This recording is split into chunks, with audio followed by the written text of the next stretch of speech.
Caleb Thorne watched the sun bleed across the jagged peaks of the Bridger Mountains, painting the vast Montana sky in hues of bruised purple and fiery orange. The wind, a constant companion in this high country, whispered through the lodgepole pines, a lonesome sound that suited the quiet austerity of his life. He had carved this existence from the wilderness with his own two hands, building his cabin timber by timber, hunting his own meat, and finding a severe kind of peace in the solitude. The world of men, with its noise, its betrayals, and its ghosts, was a distant memory, one he actively worked to keep buried beneath the hard-packed earth of his homestead. The war had taken enough from him. It would not have his soul, too. He shifted his weight in the saddle, the worn leather creaking a familiar complaint. His horse, a sturdy buckskin named Ghost, snorted softly, its breath pluming in the cooling air. They were checking the last of his trap lines before heading back to the cabin, a routine as ingrained as breathing. It was this rhythm, this predictable cycle of work and survival, that kept the past at bay. Here, there was only the land, honest and unforgiving. It demanded respect and hard labor, but it never lied. It never pretended to be something it was not, unlike the men he had once called brothers in arms. A flicker of movement near the creek bed below drew his eye. It was out of place. A deer would have been more fluid, a coyote more furtive. This was something else, something awkward and desperate. He reined Ghost to a halt, his hand instinctively resting on the stock of the Winchester rifle nestled in its scabbard. Caution was a man's best friend in these parts. He narrowed his eyes, his gaze tracing the line of willows that choked the waterway. The movement came again, a staggering lurch, and then a figure emerged into a small clearing. It was a woman. Caleb's jaw tightened. A woman, alone, in this wilderness, was more than a curiosity. She was a harbinger of trouble. He had not seen another human being in nearly 4 months, by choice. He preferred it that way. His first instinct was to turn Ghost around, to melt back into the timber and pretend he had seen nothing. Whatever her story, it was not his to unravel. Involvement was a currency he no longer traded in. He had paid his dues to the world, paid them in blood and sanity, and had received nothing but scars in return. Yet he remained. He watched as she stumbled, her dress, a fine, dark blue fabric utterly unsuited for the terrain, torn and muddied at the hem. Her hair, the color of spun gold, had escaped its pins and cascaded down her back in a tangled mess. She pressed a hand to a tree for support, her shoulders heaving with exhaustion. Even from this distance, he could see she was in a bad way. She was favoring one leg, and as she took another faltering step, he saw the reason. She was barefoot. His gut twisted with a reluctant, unwelcome pang of something that felt dangerously like responsibility. He cursed under his breath, a low, guttural sound lost in the wind. The code he lived by, a simple set of rules forged in the crucible of war and loss, was absolute. You did not leave a man to die, and you certainly did not leave a woman, barefoot and broken, to the mercy of the coming night. The temperature was already dropping, and the wolves would be hunting soon. With a sigh that seemed to carry the weight of his entire past, he nudged Ghost forward, guiding the horse down the steep embankment with practiced ease. The buckskin picked its way through the scree and deadfall, as sure-footed as a mountain goat. As he drew closer, the woman's condition became starkly clear. Her face was pale, smudged with dirt and streaked with tears. Her feet were a raw, bloody mess, cut and bruised by the unforgiving ground. She looked up as he approached, her eyes wide with a mixture of terror and desperation. They were the color of a summer sky, a startling blue against the pallor of her skin. She flinched, trying to push herself away from the tree, her body tensing as if preparing to flee. He could see the fight in her, the stubborn spark of will that had gotten her this far. It was a foolish, admirable thing. He halted Ghost a few paces away, holding up a hand in a gesture of peace. He kept his voice low and steady, the way one might speak to a spooked horse. "Mom, you're a long way from anywhere." Her chin lifted, a gesture of defiance that seemed to cost her a great deal of effort. "I'm aware of my location. Thank you." Her voice was strained but carried the cadence of education, of a world far removed from this rocky creek bed. Caleb's gaze dropped to her ruined feet, then back to her face. He saw past the bravado to the sheer exhaustion that held her captive. She was swaying on her feet, ready to collapse. He had seen that look before, on the faces of young soldiers who had marched too far, fought too long. It was the look of a spirit pushed beyond its limits. His internal battle was short and decisive. The loner in him railed against the intrusion, but the man, the honorable man his father had raised him to be, had already won. He dismounted in one fluid motion, the leather of his chaps whispering against the dry grass. He kept his movements slow, deliberate, giving her no cause for further alarm. He walked toward her, stopping just out of arm's reach. The silence stretched between them, punctuated only by the rush of the creek and the sigh of the wind. She watched him, her breath coming in ragged little gasps, her sky-blue eyes filled with a weary distrust. He saw the tremors running through her, the fine shaking of a body that had given all it had. Her pride was a thin, fragile shield against the reality of her situation. Another step, and she would surely fall. He knew he could not ask her to walk any farther. He took another step closer, his voice dropping to a near whisper, stripped of everything but quiet, practical command. "Climb up. I'll carry you the rest of the way." Eliza Landon stared at the man before her, as if he were an apparition. One moment she was certain she would die here, that her final sight would be the indifferent pines and the cold, uncaring stones of this forsaken creek. The next, a man on a pale horse had materialized from the twilight, his presence as solid and imposing as the mountains themselves. He was tall, broad-shouldered, with a face that looked as if it had been carved from the same granite as the surrounding cliffs. His eyes, a deep, guarded gray, missed nothing. His offer hung in the air between them, a lifeline she was too proud and too frightened to grasp. Trust was a luxury she had lost the right to afford. The man who had driven her to this desperate flight, Silas Blackwood, had spoken to her with honeyed words and false promises. He had been a pillar of society, her father's trusted business partner. He had also been a viper. This stranger, this wild-looking mountain man with a rifle at his side and a hardness in his eyes, could be far worse. "I don't need your help," she managed to say, the words tasting like ash in her mouth. It was a pathetic lie. Every muscle in her body screamed in protest, and the pain in her feet was a white-hot agony that threatened to consume her. She had been running for 2 days, ever since she had fled the stagecoach bound for Helena, where Silas had arranged a marriage that was little more than a gilded cage. The man's expression did not change. He did not argue or cajole.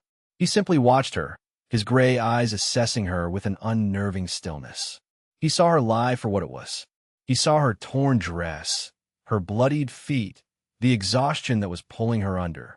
His gaze was not unkind, but it was brutally honest, stripping away her pretense. "Night's coming," he stated, his voice a low rumble. "The wolves will be out. Your choice, ma'am. Die with your pride, or live with my help."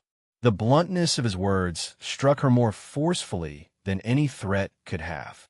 He was not trying to scare her. He was simply laying out the facts of this world she had stumbled into. It was a world governed by stark, simple truths. Cold killed, hunger weakened, predators hunted. Her pride was a flimsy shield against the coming dark. A wave of dizziness washed over her, and the edges of her vision blurred. The tree she was leaning against seemed to recede, and she felt her knees buckle. Before she could fall, he moved. He closed the distance between them in 2 long strides, and his arms were around her, strong and steady, catching her before she hit the ground. The contact was a shock, a jolt of warmth and solid strength that her exhausted body instinctively craved. She was too weak to struggle. She sagged against him, her head falling against the rough fabric of his shirt. He smelled of pine, leather, and wood smoke, the scent of the wilderness itself. For a moment, he just held her, allowing her to find what little balance she had left. He was careful, his touch surprisingly gentle for a man of his size and rugged appearance. He shifted his hold, sweeping her up into his arms as if she weighed nothing at all. The world tilted precariously, and she let out a small, involuntary gasp. "Easy now," he murmured, his voice close to her ear. He carried her to the horse. With an economy of motion that spoke of immense strength, he lifted her onto the saddle, settling her in front of him. She leaned against his chest, a deep, shuddering sigh escaping her lips. The fight had gone out of her, replaced by a profound, bone-deep weariness. The heat from his body seeped into hers, a welcome defense against the encroaching chill. He swung himself up behind her, taking the reins in one hand, his other arm coming around her waist to hold her steady. "What is your name?" she whispered, her voice barely audible. "Caleb," he answered after a moment's hesitation. "Eliza," she offered in return. He said nothing more, simply nudged the horse into a slow, steady walk. Eliza closed her eyes, surrendering to the rhythmic sway of the horse and the solid presence of the man behind her. She was adrift, rescued by a stranger who was taking her to a place she did not know. For the first time in 2 days, however, she was not alone. And as the last of the light faded from the sky and the vast, star-dusted canopy of the Montana night unfurled above them, she allowed herself a sliver of hope.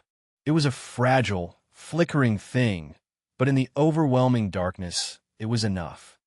The cabin was small, but it was a fortress of warmth and safety against the vast, cold wilderness. Caleb carried her inside, his steps sure on the rough-hewn floorboards.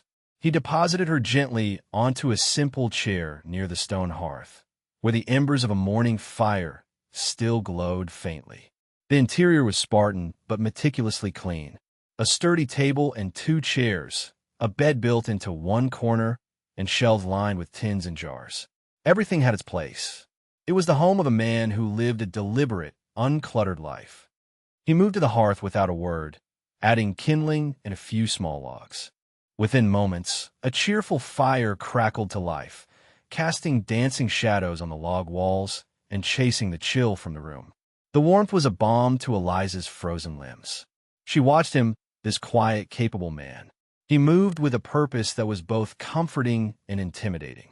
He was a part of this wild land, not just a visitor passing through.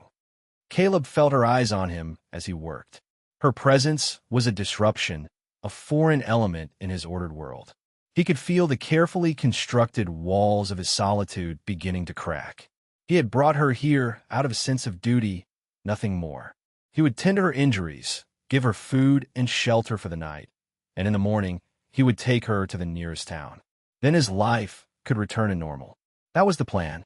It was a simple, practical plan, but as he glanced over at her, huddled by the fire, looking so small and out of place, he felt a disquieting sense that things were no longer simple. He filled a basin with warm water from the kettle hanging over the fire and knelt before her. He gestured toward her feet. "Let me see." Eliza hesitated, a flush of embarrassment coloring her cheeks.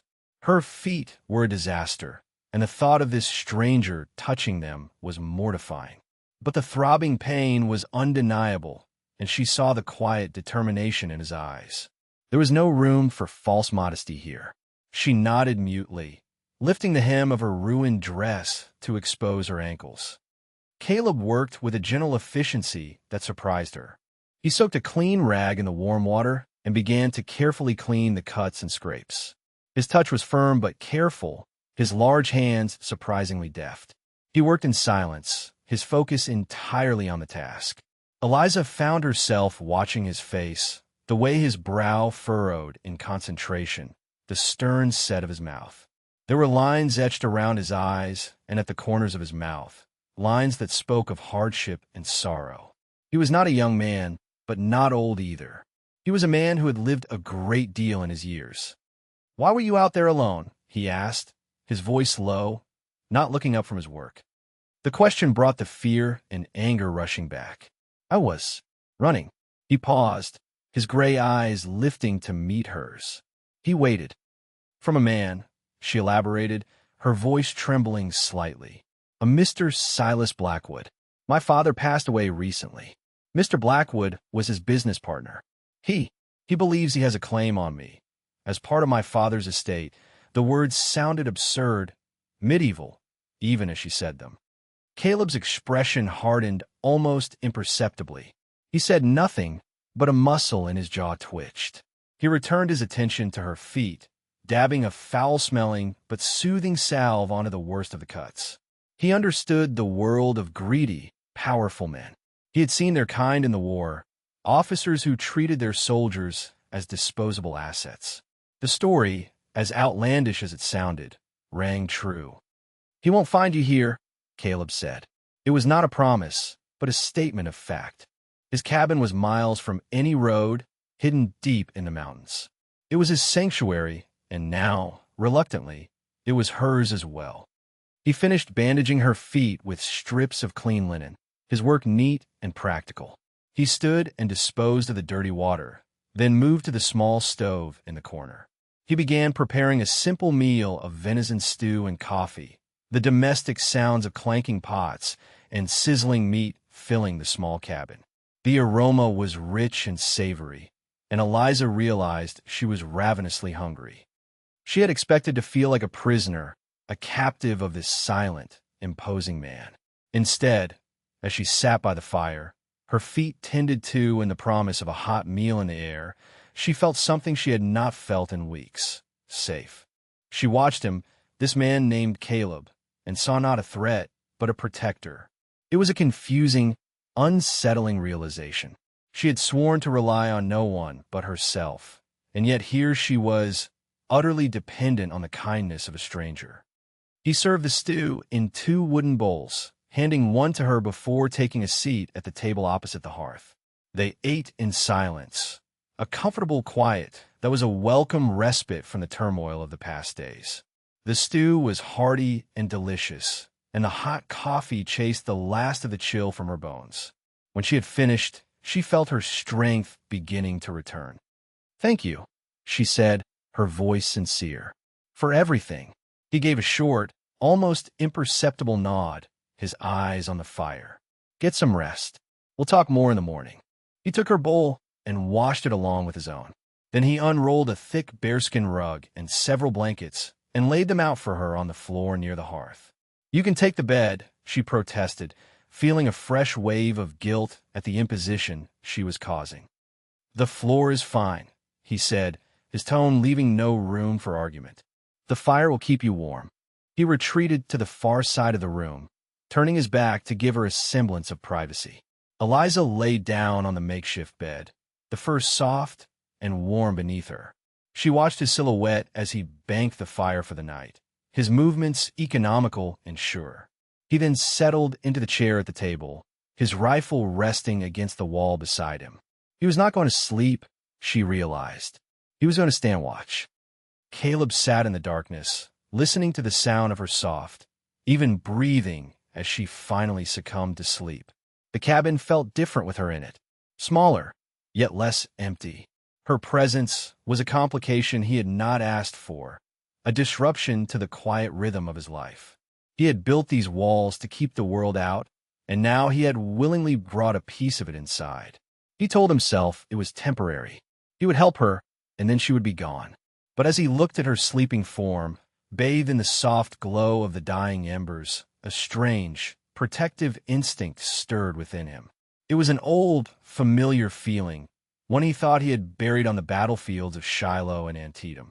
It was the feeling of having something to lose, and it terrified him. The next morning, Eliza awoke to the smell of coffee and frying bacon. Sunlight streamed through the single window of the cabin, illuminating dust motes dancing in the air. For a moment, she was disoriented, the unfamiliar surroundings a stark contrast to the terror of the previous days. Then it all came rushing back: the flight, the exhaustion, the rescue. She sat up, her body stiff and sore, but the sharp, debilitating pain in her feet had subsided to a dull ache. The bandages were still clean and secure. Caleb was at the stove, his back to her. He seemed completely at ease in the small domestic space. He had already been outside. His boots were damp, and a stack of freshly cut firewood sat beside the hearth. He had not been idle while she slept. She felt a pang of uselessness. Back in Philadelphia, she had managed a household, but her skills were in ordering groceries and directing servants, not in the rugged self-sufficiency this life demanded. "Good morning," she said, her voice a little rough. He turned, a tin plate of bacon and biscuits in his hand. He nodded toward the table. "Breakfast is ready." As she carefully made her way to the chair, she was acutely aware of his gaze. He was watching her movements, assessing her recovery. She was determined not to be a burden. "I can help," she insisted, gesturing toward the cluttered dishes from their meal preparation. "I can clean up." He seemed about to refuse, his instinct for solitude and self-reliance warring with a reluctant politeness. He hesitated, then gave a curt nod. "All right." It was a small concession, but it felt like a significant victory to Eliza. After they ate, she insisted on washing the dishes.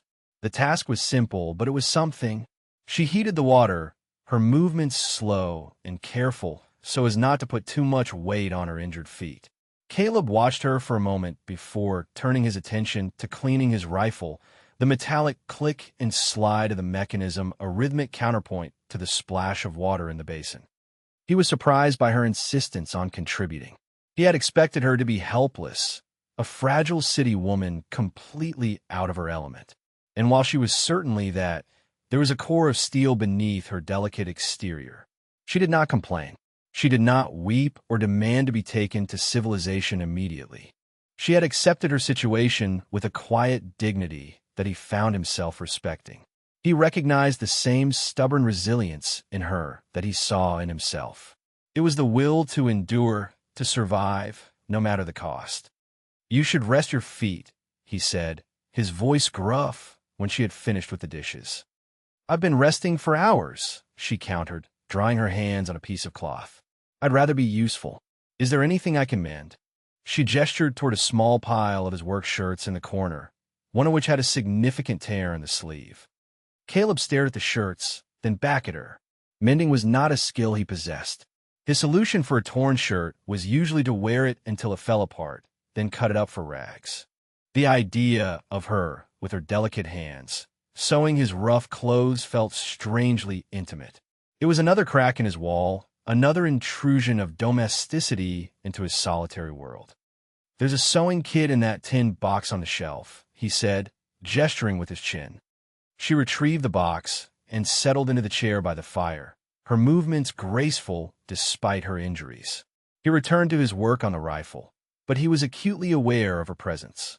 The small cabin was filled with the quiet sounds of their separate labors, the rhythmic scrape of his cleaning rod against the gun barrel, the soft whisper of her needle through coarse fabric. It was a comfortable silence, a shared space that felt less like an intrusion and more like a partnership. The thought was so foreign, so unwelcome, that he immediately pushed it away. Eliza focused on her sewing, grateful for the simple, repetitive task. It kept her hands busy and her mind from dwelling on the uncertainty of her future. She glanced at Caleb from under her lashes. He was completely absorbed in his work, his large hands moving with a practiced, almost loving care over the deadly weapon. He was a man of contradictions, hard and gentle, silent and protective. She wondered about the sadness she saw in his eyes, the deep well of sorrow that he kept so carefully guarded. What had happened to him to make him seek such profound isolation? The days settled into a quiet routine. Eliza's feet began to heal, and she took on more of the household chores. She cooked their meals, kept the cabin tidy, and mended his clothes. She discovered a small, well-tended garden plot behind the cabin and found joy in weeding the rows of late-season vegetables. These simple tasks grounded her, gave her a sense of purpose. She was not a damsel in distress waiting for rescue. She was a contributor, a partner in this small, self-contained world. Caleb found himself watching her more and more. He watched the way the firelight caught the gold in her hair as she read from one of the few books he owned. He watched the determined set of her jaw as she kneaded dough for bread, her sleeves rolled up to her elbows. He learned her habits, The way she hummed softly to herself when she was concentrating, the way she would pause in her work to stare out the window at the vast, empty landscape. He was learning her, and the knowledge was settling deep inside him, taking root in the barren soil of his heart. One evening, a week after her arrival, they sat by the fire, the silence between them comfortable and familiar. A storm had rolled in, a fierce autumn squall that lashed the cabin with wind and rain. The sound of the storm outside only emphasized the warmth and safety within. "You never told me about the war," Eliza said softly, her gaze on the dancing flames. Caleb stiffened. It was a door he never opened, a room he kept locked and barred. The memories were a pack of wolves, always waiting, and he did not dare let them out. "There's nothing to tell. My brother, Thomas, fought at Gettysburg," she continued, her voice quiet and filled with a remembered pain. "He didn't come back. For a long time, I was angry, not at the rebels, but at the silence. No one would talk about what it was really like. They would only speak in platitudes about honor and glory. But I saw the truth in the eyes of the men who returned. I see it in yours." Her words were a key, turning the lock on a door he had thought rusted shut. He looked at her, truly looked at her, and saw not idle curiosity, but a deep, shared understanding of loss. She was not asking for war stories. She was offering a quiet space for his grief to breathe. He found himself speaking, his voice low and raspy with disuse. The words pulled from a place he had not visited in years. "I was at Shiloh, the hornet's nest. We were farm boys, most of us. We had no idea what we were walking into. The noise. You can't imagine the noise. It was like the world was tearing itself apart. I saw things no man should ever see." He trailed off, the images replaying in his mind, as vivid as if they had happened yesterday. He told her about the friend who had died in his arms, about the long marches, the hunger, the fear that was a constant, metallic taste in his mouth. He did not speak of glory or heroism, but of the mud, the blood, and the profound, soul-crushing waste of it all. When he finished, the only sound was the crackle of the fire and the howl of the wind outside. Eliza reached out, her hand gently covering his. It was a simple gesture, but it was filled with a world of compassion. "You survived," she whispered. "You came home." "This isn't a home," he said, the old bitterness creeping back into his voice. "It's a place to hide." "Perhaps," she said, her blue eyes meeting his. "Or perhaps it was just a place to heal, until you were ready to let someone else in." In that moment, something shifted between them. The last of the walls around Caleb's heart crumbled. He looked at her, at this resilient, compassionate woman who had stumbled into his life, and he felt a powerful, terrifying wave of emotion. It was more than respect, more than attraction. It was a deep, resonant connection, the feeling of a soul recognizing its counterpart. He realized, with a jolt that was both frightening and exhilarating, that he was falling in love with her. And he knew, with a certainty that settled deep in his bones, that his life of solitude was over. The intimacy forged in that stormy night changed the atmosphere in the cabin. The unspoken tension that had simmered between them now had a name, a shape. It was there in the lingering glances across the dinner table, in a way they carefully avoided brushing against each other in the small space, a physical awareness that was as potent as a live wire. Caleb found himself struggling against the tide of his feelings. Loving someone meant vulnerability. It meant having a reason to fear the future. For years, his own survival was all that had mattered. Now, Eliza's safety, her happiness, had become paramount. One afternoon, while she was outside tending to the garden, he found himself with a rare idle moment. He picked up a small block of pine and his whittling knife. Without conscious thought, his hands began to move, shaving away slivers of wood.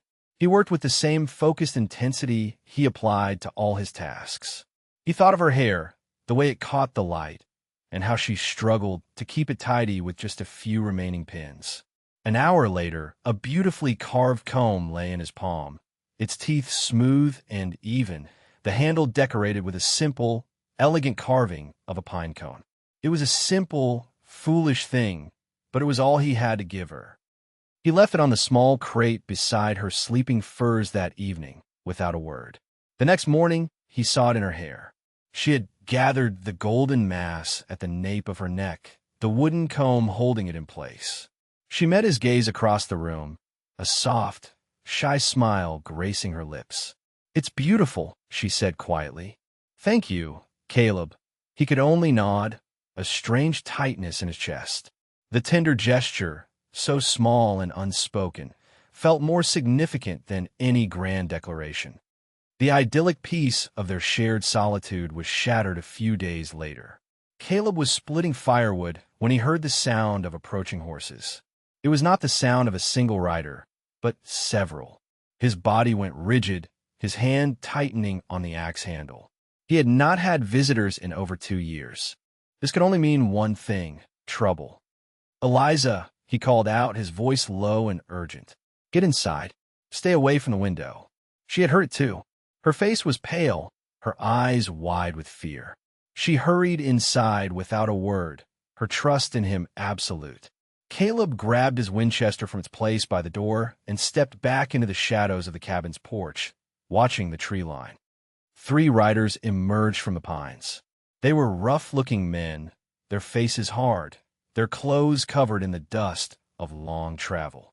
They carried their guns with a casual familiarity that set Caleb's teeth on edge. They were not lawmen. They reined in their horses a few dozen yards from a cabin. Their leader, a man with a scarred face and cold, snake-like eyes, surveying the homestead. "Halloo, the cabin," the man called out, his voice oily and unpleasant. Caleb stepped out from the shadows, the rifle held loosely at his side, its presence a clear and unambiguous statement. "This is private property. State your business." The scarred man offered a humorless smile. "We're looking for a woman. A runaway. Pretty thing, hair like corn silk. Answers to the name, Eliza Landon. We heard she might have come this way." Caleb's heart hammered against his ribs, but his face remained a mask of indifference. He had to protect her. The thought was a primal, unshakable force within him. "Haven't seen anyone. I live alone." The man's eyes roamed over the cabin, lingering on the single window where a curtain, one Eliza had stitched, now hung. He noted the small, well-tended garden, the laundry line with a few pieces of mended clothing, including a woman's chemise that Eliza had been washing, flapping in the breeze. His smile widened, becoming a sneer. "Alone, you say? Funny. This place has a woman's touch it didn't have a few weeks ago." According to the folks down in the valley, his gaze hardened. "Our employer, Mr. Silas Blackwood, is a very wealthy and very determined man. He's offering a generous reward for the return of his property, and he's not so generous to those who get in his way." The thinly veiled threat hung in the air. This was the protective confrontation he had dreaded. Caleb stood his ground, his knuckles white on the stock of his rifle. He was one man against 3, but this was his land. He knew every rock, every tree. He would not let them take her. "I told you," Caleb said, his voice dropping to a low, dangerous growl. "She's not here. Now get off my land before you get hurt." The man's sneer faltered. He saw the look in Caleb's eyes, the cold, deadly certainty of a man who had seen battle and was not afraid of it. He was not a simple homesteader. He was a wolf in his own den. The scarred man exchanged a look with his companions. They were hired guns, not soldiers willing to die for another man's obsession. A direct assault on a fortified cabin was not what they were being paid for. "Have it your way, friend," the man said, pulling on his reins. "But Mr. Blackwood will be coming himself. He's not as polite as we are," he spat on the ground, "and he'll have the law with him. A legal marriage contract is a powerful thing." They wheeled their horses around and rode off, disappearing back into the trees. Caleb watched them go, his body thrumming with adrenaline. He knew this was not the end. It was only the beginning. Blackwood was coming, and he would use the law as a weapon. He went back inside, his face grim. Eliza was standing in the middle of the room, her hands clasped tightly together. "I heard," she said, her voice barely a whisper. "He has a marriage contract. My father signed it. He thought he was securing a business merger. I didn't know until after he died. Caleb's mind raced, turning over their limited options. They could run, but Blackwood had money and influence. He would hunt them relentlessly. They could fight, but Blackwood would bring the law down on them, claiming Caleb had kidnapped his legal bride. They were trapped. The law, which should have been her protector, was now her enemy. He looked at Eliza, at the fear and despair in her eyes. The protective instinct in him roared to life, fierce and absolute. There was only one way to fight a legal contract, with another, stronger one. The idea was insane, a desperate gamble born of a desperate situation. But it was the only shield he could offer her. He crossed the room and took her hands in his. They were cold as ice. He looked directly into her eyes, his own gaze steady and unwavering. "Eliza," he said, his voice hoarse with the weight of his words. "There's only one way to protect you from him, to give you a legal claim to stay here, safe from his reach." He took a deep breath. "Marry me." The proposal, if it could be called that, hung in the small cabin like a thunderclap. Eliza stared at him, her mind struggling to process the words. Marry him? Marry this quiet, solitary man she had known for only a few weeks? It was a preposterous notion, a marriage of convenience born not of affection, but of desperation. It was a practical arrangement, a legal shield. And yet, as she looked into his earnest gray eyes, she saw more than just a practical solution. She saw a fierce, unwavering commitment to her safety. She saw a man willing to sacrifice his cherished solitude, to entangle himself in her dangerous troubles, all to protect her. "Caleb," she began, her voice faltering, "you don't have to do this. This isn't your fight. He made it my fight when he threatened you on my land." He countered, his grip on her hands tightening slightly, as if to impart his strength to her. "Blackwood thinks he can buy and own people. He thinks a piece of paper gives him the right to your life. The law might be on his side with that contract, but a marriage certificate filed with the territorial court would supersede it. He couldn't touch his wife if she was already another man's." He was right. It was a sound legal argument, a clever defense against a man who used the law as a cudgel. But it was also a life-altering decision. A marriage, even one of convenience, was a binding vow. It would tie her to this man, to this isolated patch of land, forever. A few weeks ago, the thought would have been terrifying. Now, as she considered a future without him, a future where she was either captured by Silas or perpetually on the run, the prospect of staying here, with Caleb, felt less like a cage and more like a sanctuary. Her heart was a confusing mix of fear and a strange, fluttering hope. Was this what she truly wanted? To bind herself to him out of necessity? She thought of the past weeks, of their quiet companionship, of his unexpected tenderness, of the way her soul seemed to settle in his presence. This proposal was a crucible, forcing her to confront the feelings she had been trying to ignore. She was not just grateful to him, she respected him. And, if she was being honest with herself, she was beginning to feel something much deeper. "If we do this," she said, her voice gaining strength, her gaze direct, "it cannot be a lie. I will not live a lie, Caleb. If I am to be your wife, then I will be your wife in truth. In all things. It must be a real partnership." It was her condition, her own term in this desperate negotiation. She was not a piece of property to be traded from one man's protection to another. She was offering herself as a partner, a true wife. The unspoken implication of her words, a marriage in every sense of the word, settled between them, heavy and profound. Caleb's expression did not flicker, but she saw a new depth in his eyes. He had offered a practical solution, and she had countered with an emotional commitment. He had not expected it, but he did not back away. He held her gaze, a silent acknowledgement passing between them. He understood her terms. He accepted them. A real partnership, he agreed, his voice a low, solemn vow. In all things. The decision was made. They had to move quickly. Blackwood could arrive at any time. They packed a few meager supplies, and Caleb saddled Ghost, along with a pack mule. He helped Eliza mount the horse, his hands lingering at her waist for a moment longer than necessary. The journey to the nearest town, a small mining settlement called Jasper Creek, would take the better part of a day. They rode in silence, the weight of their decision settling over them. The landscape, once a symbol of Caleb's isolation, now felt like the foundation of their shared future. Eliza leaned against him, drawing comfort from his solid presence.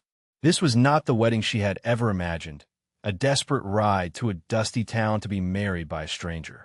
But the man she was to marry was honorable and strong, and he was risking everything for her. That was more than many women, with their fine church weddings and expensive gowns, could say. Jasper Creek was little more than a single muddy street lined with a saloon, a general store, a blacksmith, and a sheriff's office, which also served as the justice of the peace. As they rode into town, they drew curious stares from the few miners and prospectors loitering on the boardwalks. Caleb dismounted and helped Eliza down, his expression grim and determined. He led her directly to the sheriff's office. Behind a large, cluttered desk sat a man with a weathered face, a drooping mustache, and a kind, perceptive gaze.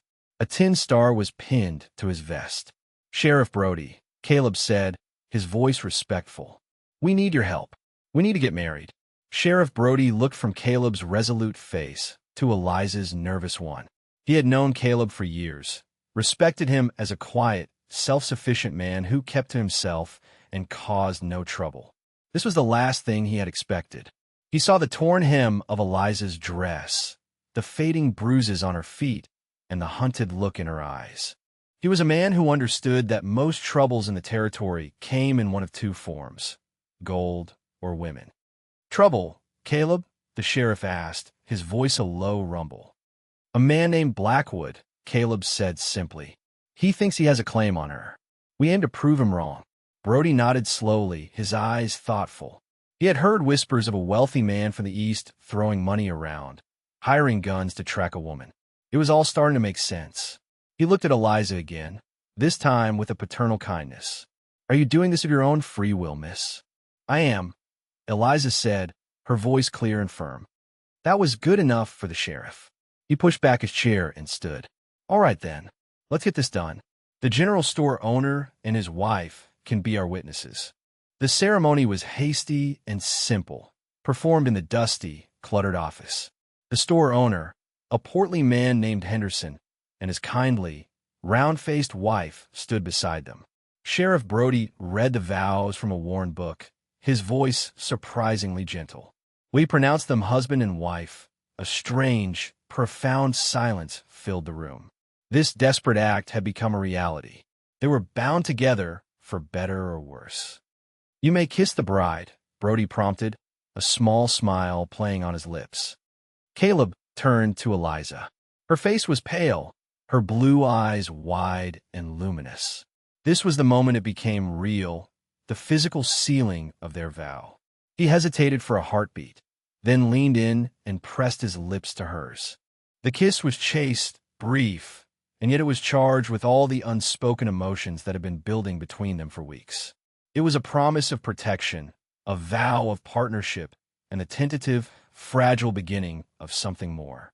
When he pulled away, he saw a flicker of hope in her eyes that mirrored his own. They were no longer two separate people fighting their own battles.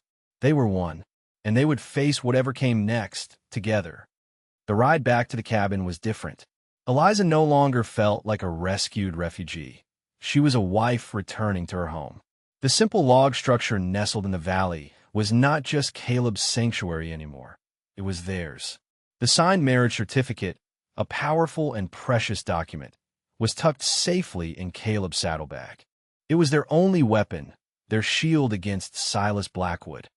As they rode, Caleb's arm remained securely around her waist.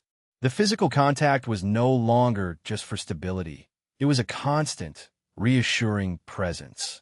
She leaned back against his chest, the steady beat of his heart a comforting rhythm against her back. The awkwardness that had followed the ceremony in Jasper Creek had slowly dissipated, replaced by a quiet sense of rightness. They had made a vow, and now they had to learn how to live it. When they reached the cabin, the sun was setting, casting long shadows across the valley. Caleb helped her dismount, his hands holding her for a moment after her feet touched the ground. They stood facing each other, the space between them charged with a new kind of intimacy. He was her husband. She was his wife. The words felt both strange and wonderfully, terrifyingly real. "Eliza," he said, his voice low, "I know this isn't what you planned for your life." "My plans fell apart a long time ago," she replied softly, meeting his gaze. "Perhaps this is better. Building something new, instead of trying to hold on to the ruins of the old." That night, the tension in the cabin was a palpable thing. He laid out her bed of furs by the fire as he always had, but the gesture now felt different. It felt like a boundary, a separation that was at odds with the vows they had taken. Eliza's heart pounded in her chest. She had made her condition clear, a marriage in truth in all things. She had not been prepared for how difficult it would be to bridge this final distance between them. Caleb retreated to his chair, his back to her, the rifle once again resting beside him. He was a sentinel, a guardian, but not yet a husband. She understood his hesitation. He was a man accustomed to solitude, a man who had not allowed himself to be vulnerable with anyone for a very long time. He was protecting her, but he was also protecting himself. She knew she would have to be the one to take the first step. She lay on the furs for what felt like an eternity, listening to the crackle of the fire and the sound of his quiet breathing. Finally, she gathered her courage. "Caleb," she whispered into the darkness. He turned his head slightly. "Yes, I don't want to sleep on the floor tonight." The silence that followed was absolute. He did not move for a long moment. Then, slowly, he stood up and turned to face her. In the dim firelight, she could see the conflict in his eyes, the battle between his ingrained caution and his growing feelings for her. He crossed the room and stood over her, his large frame casting a long shadow. He extended a hand to her. She placed her hand in his, and he gently pulled her to her feet. He led her to the bed, the one he had built with his own hands, the bed he had slept in alone for years. He pulled back the blankets, and she slipped beneath them, the rough wool a comforting weight. He followed, lying down beside her, his body a line of warmth and strength next to hers. He lay on his back, staring up at the ceiling, his hands clasped behind his head. He was still holding back, still guarding that last, most vulnerable part of himself. Eliza turned on her side to face him. She reached out and placed a hand on his chest, over his heart. She could feel its steady, powerful beat beneath her palm. "I'm not afraid of you, Caleb Thorne," she whispered. That simple, honest declaration was the key that finally unlocked him. He turned to face her, his gray eyes searching hers in the dim light. He saw no fear, no regret, only a quiet, trusting strength. He slowly raised a hand and cupped her cheek, his thumb gently stroking her skin. A lifetime of loneliness, of grief and solitude seemed to melt away in that single, tender touch. He leaned in and kissed her, and this time it was not the chaste, public kiss of the ceremony. It was a kiss of deep, pent-up longing, of profound gratitude, and of a love that had taken root in the most unlikely of circumstances. It was the true beginning of their life together. The final showdown came 3 days later at dawn. A heavy mist clung to the valley floor, muffling sound and turning the world into a landscape of gray phantoms. It was Caleb's dog, a scruffy mutt named Buck he'd inherited from a prospector, that gave the first warning, a low, guttural growl from the porch. Caleb was instantly awake. He slipped from the bed, leaving Eliza sleeping, and pulled on his trousers and boots. He grabbed his Winchester and moved silently to the window, peering through a small gap in the curtain. His blood ran cold. Through the swirling mist, he could see them, a half-dozen men on horseback, moving slowly, deliberately toward the cabin. And at their head, on a magnificent black stallion, was a man in a fine city coat. Silas Blackwood. He had not brought the law. He had brought an army. "Eliza, wake up," he said, his voice calm but laced with urgency. "He's here." She was awake in an instant, the peaceful haze of sleep replaced by a sharp, cold dread. She saw the grim set of Caleb's jaw, the rifle in his hands, and she knew the fight for their future had arrived. She scrambled out of bed, her mind racing. She would not be a passive victim, cowering in a corner. This was her home now, her life. She would fight for it. The shotgun, Caleb said, nodding toward the weapon mounted over the hearth. Can you use it? My father taught my brother and me to shoot, she replied, her voice steady despite the fear coiling in her stomach.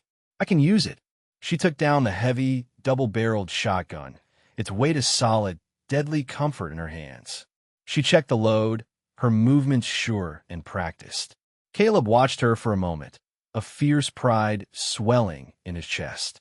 She was not a liability. She was a partner, a fellow soldier in this desperate battle. Stay away from the window, he commanded. They'll try to draw our fire. Don't shoot until they're close. A voice boomed from outside, amplified by the morning quiet. Eliza, I know you're in there. Come out now. Don't make me harm this homesteader who has so foolishly gotten in my way. My quarrel is not with him, but with you, my dear. It was Silas Blackwood, his voice dripping with arrogant possession. He thinks this is a drawing room drama, Eliza muttered, her knuckles white on the stock of the shotgun. He's about to find out it's a war, Caleb growled. The minutes stretched into an eternity. The men outside were fanning out, using the trees and rocks for cover, slowly encircling the cabin. Caleb and Eliza took up positions, he at the front window, she near the back door, covering the rear approach. The cabin, their sanctuary, had become a fortress under siege. The first shot shattered the morning quiet, splintering the wood of the window frame near Caleb's head. He didn't flinch. The battle had begun. He raised his Winchester, took careful aim at a man moving between two pines, and fired. The man cried out and fell, clutching his leg. One down. The air erupted with gunfire. Bullets thudded into the thick log walls of the cabin, sending splinters of wood flying. Eliza crouched low, her heart pounding a frantic rhythm against her ribs. She could hear the men shouting, their footsteps moving closer. One of them was making a run for the back of the cabin. She waited, her breath held tight in her chest. As he broke from cover, she raised the shotgun, aimed, and pulled the trigger. The weapon bucked against her shoulder, its roar deafening in the enclosed space. The man was thrown backward, his charge cut short. Reload, Caleb shouted over the din. She worked quickly, her fingers fumbling slightly with the shells. She broke open the shotgun, ejected the spent cartridges, and pushed two new ones into the chambers, snapping it shut. She was ready again. They worked as a team, a well-oiled machine, forged in desperation. He was the marksman, picking them off at a distance. She was the guardian of their flank, her shotgun a devastating deterrent at close range. A bullet caught Caleb in the shoulder, spinning him around. He grunted in pain, stumbling back from the window. Caleb, Eliza cried, rushing to his side. It's just a graze, he gritted out, his face pale. Keep watch. While he pressed a hand to the wound, trying to staunch the bleeding, Eliza took his place at the window, firing the shotgun at the flashes of gunfire from the trees. She was no longer just defending herself. She was defending him, defending their life together. The fear was gone, replaced by a cold, protective fury. Suddenly, from the direction of the trail leading out of the valley, came the sound of more riders, and a new volley of gunfire erupted, this time directed at Blackwood's men. Eliza risked a glance and saw three men on horseback charging down the trail, rifles blazing. At their lead was Sheriff Brody. An unexpected ally had arrived. The tide of the battle turned instantly. Caught between the fire from the cabin and the surprise attack from their rear, Blackwood's hired guns lost their nerve. Two of them threw down their weapons and raised their hands. The others fled into the woods. Only Silas Blackwood remained. Consumed by a mad rage, he charged the cabin on his horse, his pistol drawn, his face a mask of fury. He was screaming Eliza's name. Caleb, bleeding but resolute, pushed himself back to the window, raised his Winchester with his good arm, and fired one last steady shot. Blackwood jerked in the saddle and toppled to the ground, his reign of terror finally at an end. The threat was neutralized. The silence that fell over the valley was profound. In the immediate aftermath of the battle, the world seemed to shrink to the four walls of the cabin. Sheriff Brody and his deputies were outside, securing the prisoners and dealing with the grim reality of the dead and wounded. Inside, there was only Caleb and Eliza. The adrenaline of the fight faded, leaving behind a trembling exhaustion and the stark, undeniable truth of what they had just survived. Eliza tore a strip from her petticoat and began to clean Caleb's wound. Her hands were gentle but sure, her focus absolute. He sat at the table, his back straight, wincing as she cleaned the raw flesh. The bullet had passed clean through the muscle of his shoulder. It was painful, but not life-threatening. "You were brave," he said, his voice raspy. He looked at her, at the smudges of gunpowder on her cheek and the fierce, protective light still shining in her eyes. "I've never seen anything like it. I had everything to fight for," she replied softly, her gaze meeting his. In that look, all pretense fell away. The marriage had begun as a desperate measure, a legal shield. But what had grown between them, what they had just fought and bled for side by side, was real and powerful. It was a love forged in fire, stronger than any document. "Eliza," he began, his voice thick with emotion. "This marriage, it started as a way to protect you. But it's not about that anymore. Not for me." He reached up with his good hand and cupped her face, his thumb tracing the line of her jaw. "I love you. I think I have since the first day I saw you trying to mend my shirt by the fire." Tears welled in her eyes, tears of relief and profound joy. "And I love you, Caleb Thorne," she whispered, leaning into his touch. "I think I have since you knelt and washed the blood from my feet." He pulled her to him, and she rested her head against his uninjured shoulder, her arms wrapping carefully around his waist. They held each other, two solitary souls who had found their other half in the heart of the wilderness. The battle was over, and their future, a future they had earned together, stretched out before them. They began to plan, their words quiet but filled with a hopeful certainty. They would expand the cabin, buy more cattle, and build a life here on this land that had brought them together. Their shared dream was no longer just about survival. It was about building a home, a family, a legacy. 7 years later, the cabin was the heart of a thriving ranch. A large addition had been built onto the original structure, with rooms enough for a growing family. The corrals were full of fine horses, and a herd of cattle grazed peacefully in the valley that had once been the site of a bloody gunfight. The land was no longer a place of isolation, but of abundance and life. Eliza stood on the porch, a gentle breeze stirring the wisps of hair that had escaped her braid. She rested a hand on her swollen belly, feeling the gentle kick of their third child. A tow-headed boy of 6, a miniature version of his father, chased after a laughing 4-year-old girl with her mother's sky-blue eyes in the yard. Their joyous shrieks were the music of her life. She saw Caleb riding in from the west pasture, his familiar, solid form a welcome sight against the backdrop of the setting sun. He had changed over the years. The haunted look was gone from his eyes, replaced by a deep, quiet contentment. The lines on his face were now etched by laughter as much as hardship. He swung down from his horse and came up the porch steps, his gaze filled with the same love that had sustained them through everything. He wrapped his arms around her, careful of her belly, and kissed her deeply. "Everything all right?" he asked, his voice a low, familiar rumble. "Everything is perfect," she replied, leaning her head against his chest. She looked out at their children playing, at the prosperous ranch spread before them, at the mountains that stood as silent, eternal witnesses to their story. The schoolhouse she had dreamed of building for the children of the valley was nearly complete, its new timber frame visible just beyond the creek. Her long-held dream was becoming a reality, a testament to what they had built together. "Do you ever miss it?" she asked softly. "The quiet? The solitude?" Caleb followed her gaze, a small smile touching his lips. He thought of the man he had been, the honorable loner who believed strength was found in being alone. He had been so wrong. "I thought I needed to be alone to survive," he said, his voice filled with a quiet reverence. "But you taught me the truth, Eliza. True survival, true strength." It's found right here. He placed his hand over hers on her stomach, a final, tender gesture that spoke volumes. Their past had been marked by loss and crisis, but together they had found more than just safety. They had found everything.